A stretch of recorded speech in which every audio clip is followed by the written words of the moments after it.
Hi, this is Sarah O'Connell. And this is Jonah Treebwasser. That's Radio Rotary. That's Radio to Rotary. Another edition That's of Radio Rotary. Rotary. Every Friday morning at 9, right here on Hudson Valley Talk Radio.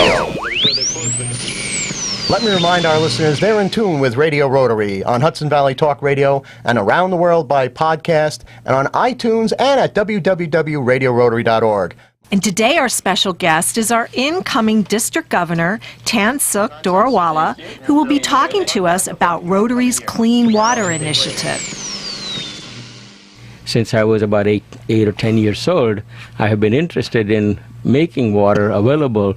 I had been exposed to waterborne diseases such as cholera, typhoid, malaria, diarrhea, and I actually personally suffered from some of those.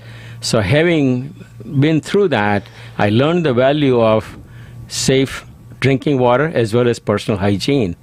Yes, these are filters that are for individual families. They are about the size of an office water cooler. They are filled with sand on top, and underneath there's gravel. And the family is able to use this kind of filter for about 30 gallons per day.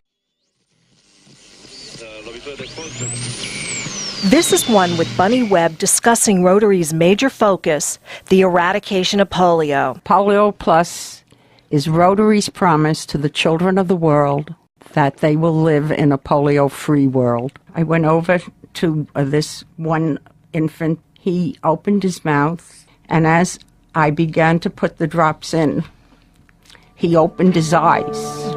And I will never forget those big black eyes looking into my eyes.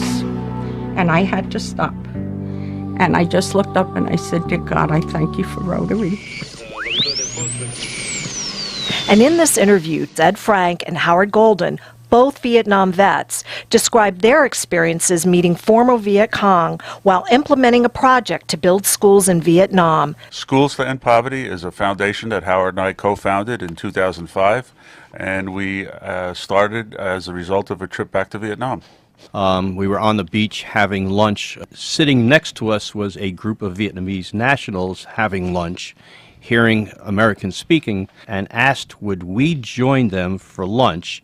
They were a local Viet Cong guerrilla group meeting on the 35th anniversary of the fall of Vietnam and wanting us to join them. They sat there and first of all they thanked us for visiting their country.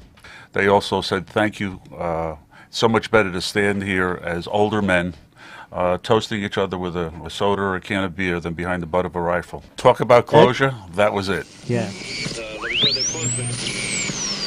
In this interview, Rhinebeck High School's Interact students describe their work in a Nicaragua community. Rotary clubs introduce high school students to the rewards of service through Interact, a service club.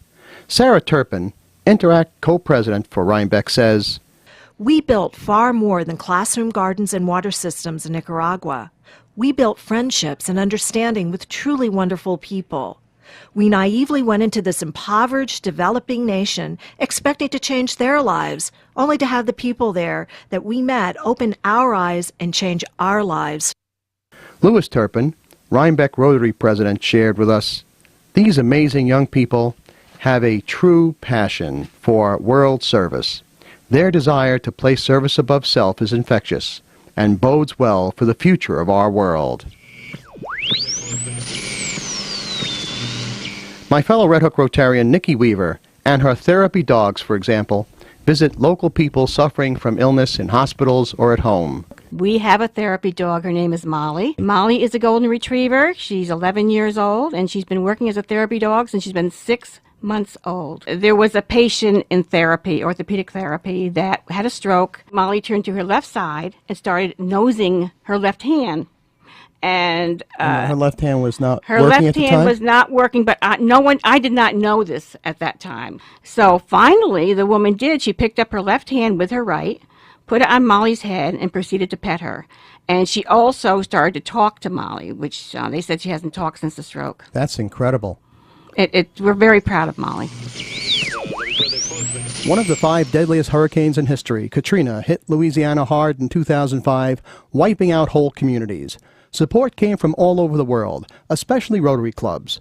Rotary District 7210's District Governor Doris Obremski teamed up with Louisiana Rotary Clubs to learn what was needed and then sent trucks filled with generators, new school uniforms instead of second-hand clothing, school supplies, book bags used later for books but immediately for families to store food and belongings during relocation, and, what was needed most, nearly 130 appliances.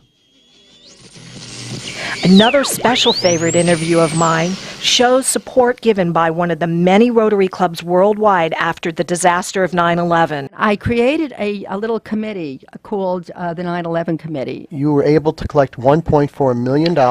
Presidents of Rotary clubs all over the world, from every country imaginable, were emailing me. They knew I was the president of a New York City club. From Lebanon, from Israel, from France, from England. Helen, what can we do? How can we help? 38,000 people listening across the Hudson Valley. In a minute, tell them why they should become Rotarians. Oh, if you want to be able to have your best skills come out and feel that there is still hope in the world and you want to give hope to others, join us. For Sarah O'Connell, this is Jonah Treebossa thanking you for tuning in and inviting you to join us again next Friday morning at 9 for another edition of Radio Rotary right here on Hudson Valley Talk Radio.